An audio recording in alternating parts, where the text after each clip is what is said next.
Gaudeamus omnes in Domino,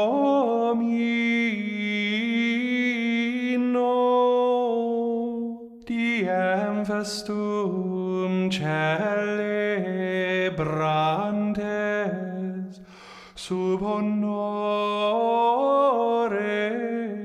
sanctorum omnium. Welcome to The Way of the Fathers, a podcast sponsored by CatholicCulture.org. I'm your host, Mike Aquilina. I've never had a bucket list, but if I were to start one today, I know the city I'd write at the top of the page. I'd write Ravenna. The sea is what makes Ravenna such a valuable place. It has always been a settlement, but it grew to an important city when the Emperor Augustus, with his sharp military mind, saw that it was the perfect place to station a Roman fleet. On every side, the location was surrounded by impassable swamps, so land enemies could never sneak up on it. Canals gave it access to the sea and to the valley of the River Po, from which friendly forces could easily supply the fleet, and from there, the fleet could control the whole Adriatic. The town that rapidly grew around the base was called Classis, Latin for fleet. Soon another and larger town grew nearby on a patch of dry land big enough for a city in an otherwise inhospitable muck of the coastal marshes. This was what became Ravenna. Even today, Ravenna is still separated from Classe, the modern name for Classis, by a short stretch of empty road through the flats. Ravenna was a fairly big city, but it remained a city of secondary importance for the first 4 centuries of the Christian era. Rome was the imperial capital at first, and other Italian cities were bigger and more important than Ravenna. As barbarian invasions began to be regular problems, the emperors used Milan as their base to be closer to the barbarian incursions and to be able to defend the Italian peninsula from attack from the north. The story of Ravenna as capital begins with Theodosius the Great. We've met him before. He was the hothead who nearly destroyed Antioch, but also the military genius who held the empire together. No one knew it at the time, but he would be the last Roman emperor to rule over both the Eastern Empire and the Western. Theodosius had 3 children who survived to adulthood, the brothers Arcadius and Honorius, and their half-sister Gala Placidia, born to Theodosius's second wife after his first wife died. He also adopted his orphaned niece, Serena, who was older than any of his biological children. Serena married the very successful general Stilicho, who would end up being more or less the founder of Ravenna as an imperial capital. It was Theodosius who really made the Roman Empire Christian. Since Constantine, the emperors had all been Christians except for the short-reigned Julian the Apostate, but they had allowed the pagan cults to go on with public support, especially in the city of Rome, where the conservative aristocracy remained mostly pagan. Theodosius put a stop to that. He cut off the public funds for pagan celebrations. Since the Roman Senate could not imagine any other way of funding them, that effectively ended the pagan celebrations. Like several of the emperors before him, Theodosius made Milan his capital when he was in the west. He died there, still only 48, in the year 395, leaving his 2 sons in charge of the empire. The problem with that was that his sons were still very young. Arcadius, who was in charge of the east, was 17. Honorius, the new western emperor, was 10. Obviously, the boys were going to need some help. Fortunately, Theodosius had provided each one of them with a talented general to do the heavy lifting in the imperial government. In the east, Rufinus would guide Arcadius. In the west, Stilicho would take care of things, while Honorius grew a bit older. Stilicho was an ambitious man, and while Honorius was a child, it was really Stilicho who was in charge. There's no good evidence that he plotted to gain the imperial throne for himself, but he certainly wouldn't mind if one of his children or grandchildren got it. He arranged to have his daughter, who was 12, marry Honorius when he was 13. Honorius's long childhood set up a new pattern for the Roman Emperor of the West. Instead of being a military leader like his father Theodosius, who expected to run toward the trouble wherever it broke out, Honorius was a valuable asset to be protected by Stilicho and kept as far away from danger as possible. So when Gothic invaders started menacing Italy, Stilicho decided that the imperial capital at Milan was too exposed. It had been chosen because it was close to the action. Now, being close to the action was the problem. Stilicho recommended Ravenna as a safe place for Honorius to keep out of trouble while his generals took care of everything. It was as far away from the barbarians as he could get. The things that made it such an admirable base for the fleet also made it the perfect capital for an emperor who was a complete coward. The city was surrounded by vast acreage of swamps and marshes, which effectively served as a defensive moat. Any army that attempted an approach would soon find itself bogged and at least delayed. So in the year 402, the Emperor Honorius declared Ravenna the new administrative capital of the Western Empire. At the end of the 4th century, Ravenna's population hovered around 50,000. A big city, certainly, but not a first-class city. Now, as a capital, it would experience a full flourishing of culture. With the emperor came the court, and with the court came an abundance of treasure. Ravenna now became the destination for the Western Empire's best and brightest, in rhetoric, in the sciences, in the arts. Meanwhile, the rest of the empire was falling to pieces. Stilicho defeated one invader after another, but then Stilicho's enemies persuaded Honorius that Stilicho was plotting against him.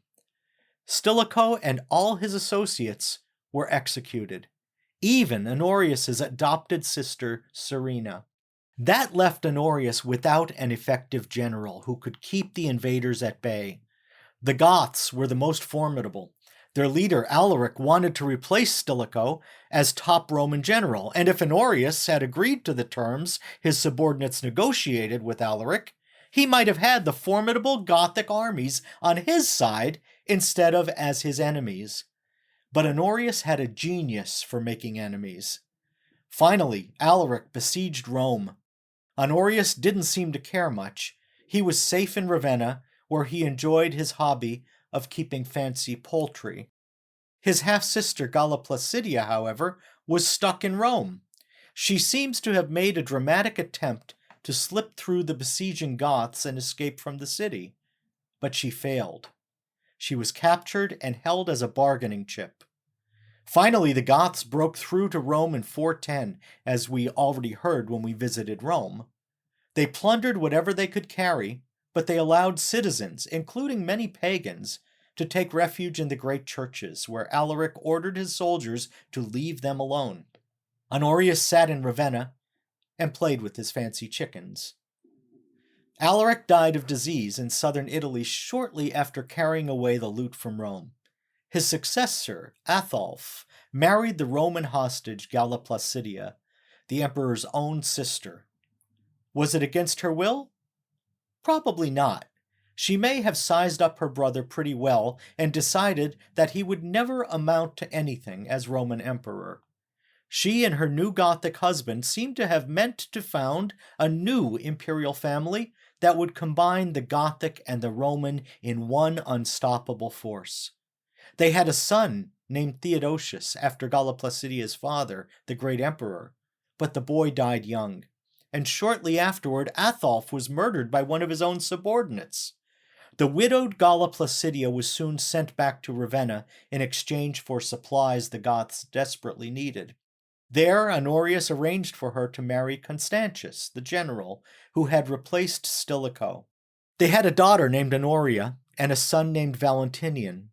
Shortly afterwards, Constantius was made co-emperor with Gala Placidia as Augusta and little Valentinian as Nobilissimus, presumably on his way to being emperor someday. But Constantius died just a few months after becoming emperor, and Gala Placidia was a widow once more.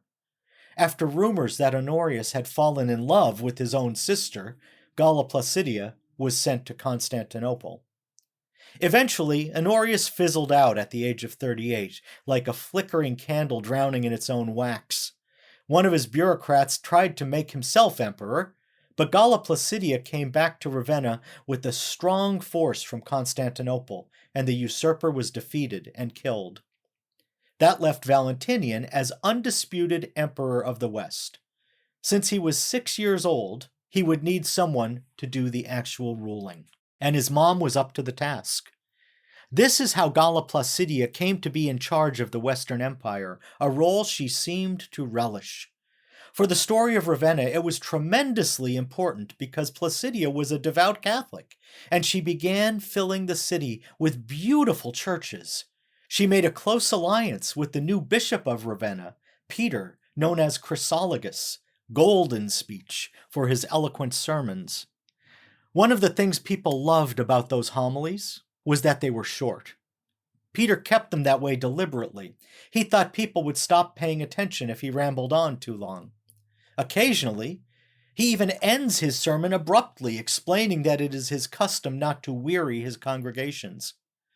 Well, there's a lot to be said for a short homily, and a lot can be said in a short homily. Maybe some podcasters could learn a few tricks from Peter. Short homilies, in fact, are pretty much all we have from Peter Chrysologus. They're almost all we know with certainty about him. But based entirely on his corpus of short homilies, he is revered today as a father of the church, as a saint, and as a doctor of the church. He's even called the Doctor of Homilies. Born in Imola in Italy in the last years of the 4th century, Peter was a disciple of the bishop there, whose name was Cornelius.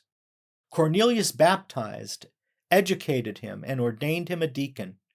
We know nothing about his accomplishments in those years, but he must have made an impression in the church in Italy, because around the year 426, the Pope in Rome chose Peter of Imola for a very important assignment. He named him as bishop of the city of Ravenna. But first a word about his name. In his lifetime, he was Peter of Imola. Not till the 9th century is there evidence of the nickname Chrysologus. It appears in a biography that is larded with legend by an abbot named Andrew Agnellus, who tells us that Peter received the title from the regent empress after he preached his inaugural homily in the city. She declared him to be Peter of the Golden Words, Peter Chrysologus. What is more likely is that the West wanted its own golden preacher, since the East had St. John Chrysostom. So Peter posthumously received the title and a legend to go with it. It is true, however, that Peter arrived in Ravenna eagerly awaited by the empress and the court, and his first task was to preach to them. He preached to her on his opening day, and he preached to her on many Sundays and holy days afterward. They became famous as co-workers, building the churches that have made Ravenna a tourist destination. But they also competed with one another in acts of piety. A contemporary historian in Gaul describes their figurative tug-of-war over the relics of a recently deceased holy man. In the end, Gala Placidia kept the saint's body for the empire, and Peter received his clothing and hair shirt for the church. Placidia and Peter shared several basic religious principles. They held to Nicene orthodoxy as it was confirmed and developed at the Council of Constantinople and later at Ephesus. And they were fiercely and traditionally Roman in their sense of papal authority. In fact, the only letter of Peter's that has survived is his response to an appeal he had received from the heretic Eutychus. He refuses to make judgment because he insists that the word of Pope Leo the Great must be the final word. He tells Eutychus, "In the interests of peace and of faith, we cannot make a judicial inquiry into matters pertaining to the faith without the approval of the Bishop of Rome. My advice to you is that you obediently heed what the most blessed Pope of the city of Rome has written, because the Apostle Peter, who lives and presides over that see, does not refuse to teach the truth to those who seek it." That letter survives because a copy somehow made its way to Rome and was filed away with Pope Leo's correspondence. Otherwise, what we know of Peter Golden Words are his sermons.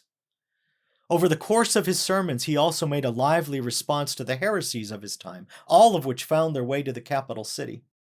He shows special concern for Arianism because it was the religion of many of the barbarian mercenaries in the Roman military. But he also saw lingering effects of Nestorianism, which had only recently been condemned by the Council of Ephesus. In short, he was concerned about the matters that really concerned his people, and he treated them with clarity, concision, and brevity.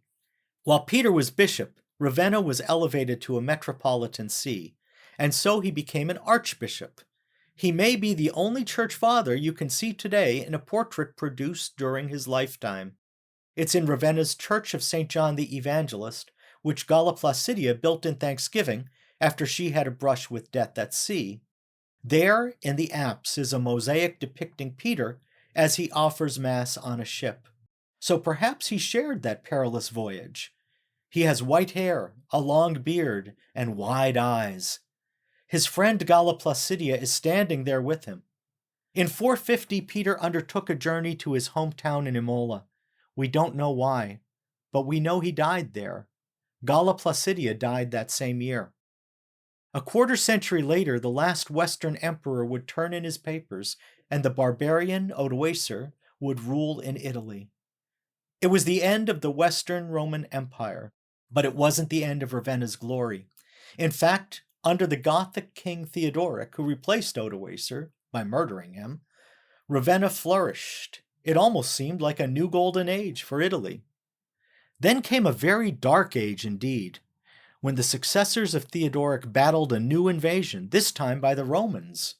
Justinian, the emperor in Constantinople, had decided he would reconquer the Western Empire. His brilliant general Belisarius succeeded in taking back Italy, but only after years of war that left the whole peninsula devastated.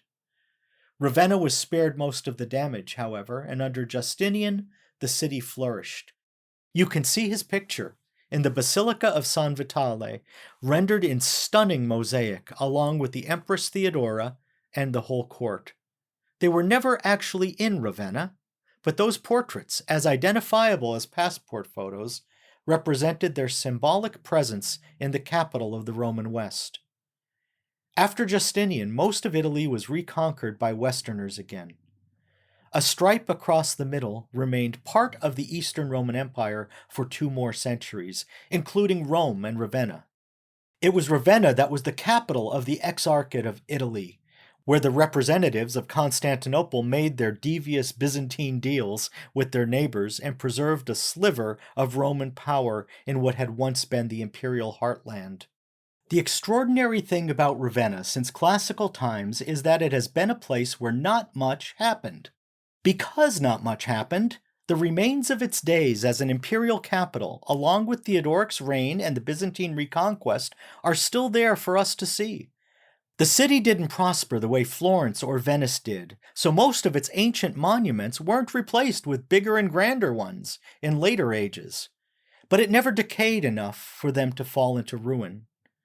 Today, the early Christian art and architecture of Ravenna, and above all its glorious mosaics, are one of the world's greatest treasures, a UNESCO World Heritage Site. It's one of the few places on earth where you can walk into a church and have almost the same experience one of the fathers of the church would have had. I hope you've enjoyed this episode of The Way of the Fathers, and if you did, I ask you to consider making a donation to help us. We're entirely listener-funded, and so we're utterly dependent on you. So please go now to our form at catholicculture.org/donate/audio. Make your donation and let us know that you love the Fathers. And remember, we pray for our listeners and benefactors every day. De quorum solemnitate gaudent angeli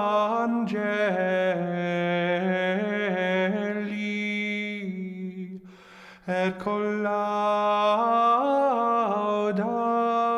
filium Dei.